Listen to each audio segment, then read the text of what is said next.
Nice bruises, princess. Didn't know boot camp offered spa days. The words hit the training field like a grenade. Sergeant Madison Hale didn't move. Not a twitch, not a blink. She stood in the dirt, sweat soaking her back, blood drying on her collar, fists split raw from drills. Bruises wrapped her torso like a story written in pain. A scar ran from her temple to her jawline, faint but there, permanent, and behind her eyes something deeper. War.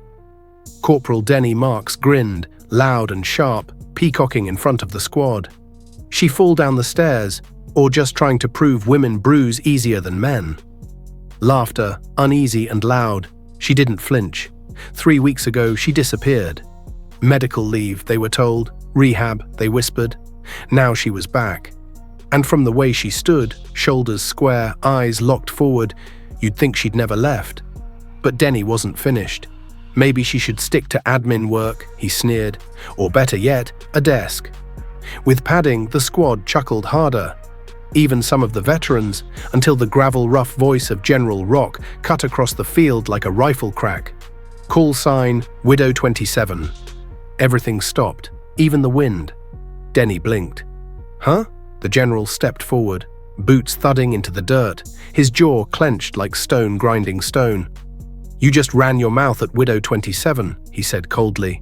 Denny shrugged. So? Rock didn't blink. You ever hear of Operation Black Veil? No, sir. Rock pointed at Madison. She led a recon team into a kill zone. 5 went in. 4 didn't come back. She dragged the 5th, half dead, 8 miles through jungle while bleeding from her leg and ribs. No evac, no communications, just grit and gunfire. That man's alive today because she wouldn't leave him behind. Denny's mouth opened, closed. She didn't trip over anything, the general growled. She crawled out of hell with a dead man on her back and a bullet in her thigh. The squad stared. One of them quietly removed his cap. General Rock's voice turned to ice. You're laughing at scars that were carved by war. She earned every mark on her body in the kind of fire that'd break you in 10 seconds. Then, finally, Madison spoke. The bruises, she said, her voice steady and low.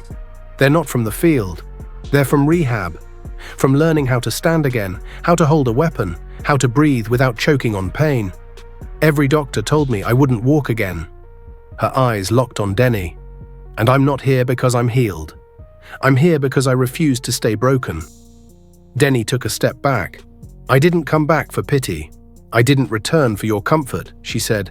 I came back to lead, to remind this squad what strength actually looks like.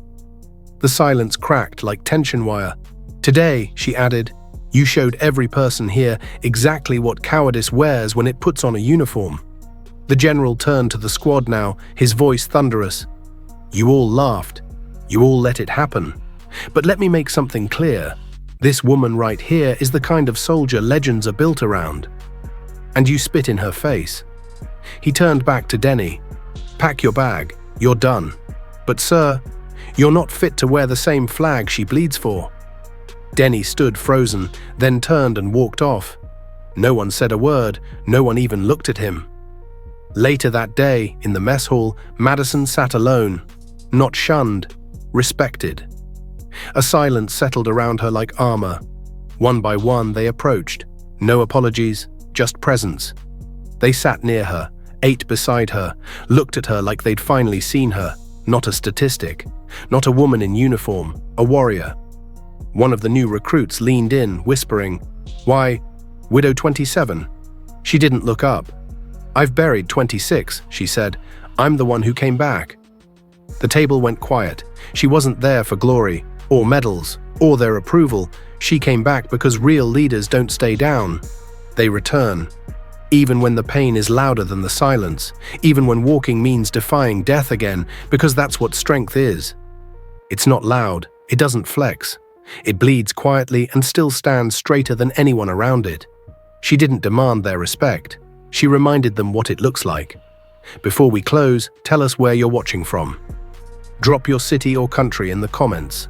And if Madison Hale's story slammed into your chest like it did ours, hit that subscribe button, smash the like, and drop a below. Because some heroes don't walk into the light. They drag the light back with them. and dare the darkness to try again.